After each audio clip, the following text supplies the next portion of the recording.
Hello everyone, मैं ज्योति विद्या Paramount ई services से। आज की वीडियो बहुत ज़्यादा इंपॉर्टेंट है उन लोगों के लिए जो लोग अपनी एप्लीकेशंस खुद लगाते हैं या किसी से लगवाते हैं और वो जाना चाहते हैं कनाडा। बट उनको क्या होता है कि उनकी थ्री बहुत मेजर मिस्टेक्स हैं जो वो कर रहे हैं, जो हम एप्लीकेशंस जब उनकी जो किसी से लग के आई होती हैं देखते हैं तो उसमें हमें पता चलती हैं। सबसे पहला मिस्टेक होता है जब वो अपनी इमिग्रेशन में एप्लीकेशन लगाते हैं तो पर्पस ऑफ विजिट की क्लियरेंस के साथ वो सिर्फ अपनी होटल बुकिंग की कंफर्मेशन लेके लगाते हैं।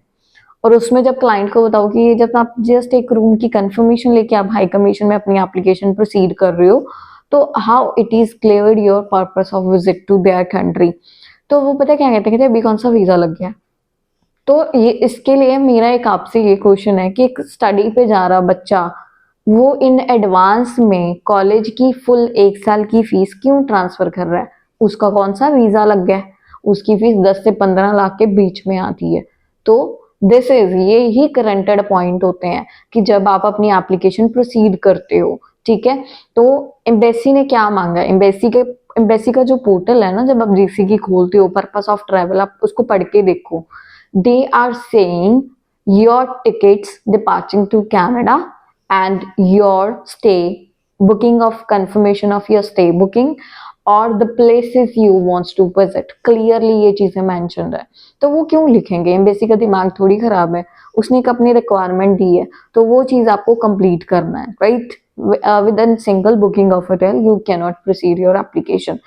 सेकेंड पॉइंट आता है जब अपना आप एप्लीकेशन फॉर्म भरते हो तो उसमें ना एक जगह पे आता है ट्रैवल डिटेल्स टू कनाडा, जहाँ पे आप होटल की डिटेल्स डालते हो तो वहां पे आता है फंड्स अवेलेबल फॉर स्टे।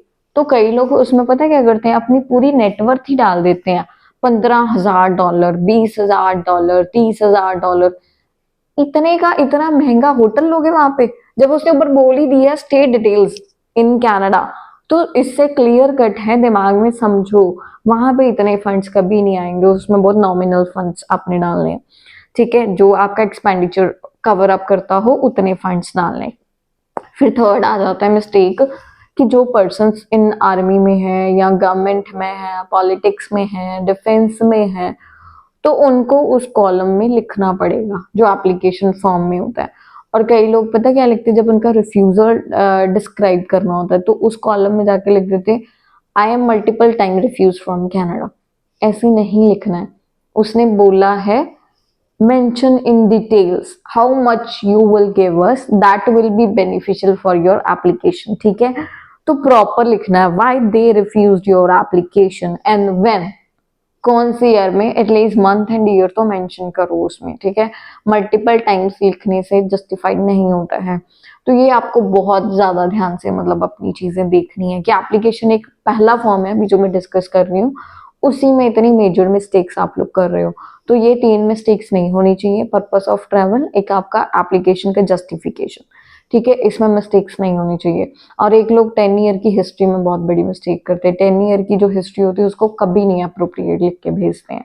तो ये चीजें आपको प्रॉपर तरीके से पढ़ के फिर ही आपको इंडिकेट करनी है।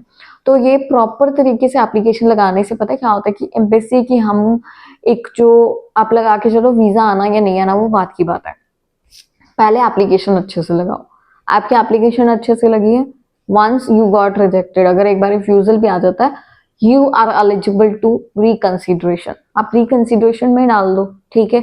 उसमें नहीं आता विदन तो ये एप्लीकेशन कर लो, आपके पास ये अथॉरिटीज तो आ रही है ना। तो ये चीजें आप प्रॉपर तरीके से जरूर करो, तभी क्या है कि एप्लीकेशन में एक पॉजिटिव रिप्लाई एंड एक फुल ऑन जस्टिफिकेशन के साथ आप एप्लीकेशन फाइल करोगे। बाकी आप लोगों को पता है कि हमारे यहाँ पे किस किस तरीके की एप्लीकेशन पे वीजाज आ रहे हैं। कईयों का 8-8, 9-9 टाइम रिजेक्शन होता है, उनकी भी वीजाज है कनाडा के। मतलब एक आप 18 ईयर्स से लेके 25 तक भी मेरे पेजेस पे वीजाज पड़े हुए हैं, फ्रेश पड़े हुए हैं। एंड कईयों का ट्रैवल हिस्ट्री भी होता है, कईयों का रिफ्यूजल भी बहुत ज्यादा होता है, फिर भी उनके वीजाज आ रहे हैं। तो वो क्यों आ रहे हैं? क्योंकि एटलीस्ट हम लोग एप्लीकेशन पे मेहनत कर रहे हैं, और मेहनत कहीं ना कहीं क्लाइंट्स को पता चलती है, दिखती होती है। तो आपकी एप्लीकेशन ही आपका एक आइडेंटिफिकेशन है टुवर्ड्स एम्बेसी। इसको प्रॉपर तरीके से आपने करना है, अगर आप नहीं करते हो तो वो कहीं ना कहीं हार्मफुल है आप लोगों के लिए। प्रॉपर तरीके से ट्रांसपेरेंट वे में फिर आप जो जो उसमें मेंशन कर रहे हो उसके रेलिवेंटेड प्रूफ जरूर दो, प्रॉपर तरीके से प्रूफ्स दो ताकि आपकी वो जस्टिफिकेशन एम्बेसी तक पहुंच सके। तो प्रॉपर तरीके से प्रोसीडिंग करके हम लोग जो एम्बेसी में है प्रेजेंटेशन देके अपनी एप्लीकेशंस को लगाएं, तो भी हम एक अच्छे रिजल्ट्स की उम्मीद कर सकेंगे। होप ये वीडियो काफ़ी इन्फॉर्मेटिव होगी आप लोगों के लिए। तो इस वीडियो को सुन के अच्छी लगे तो इसको फॉरवर्ड ज़रूर करना। Thank you.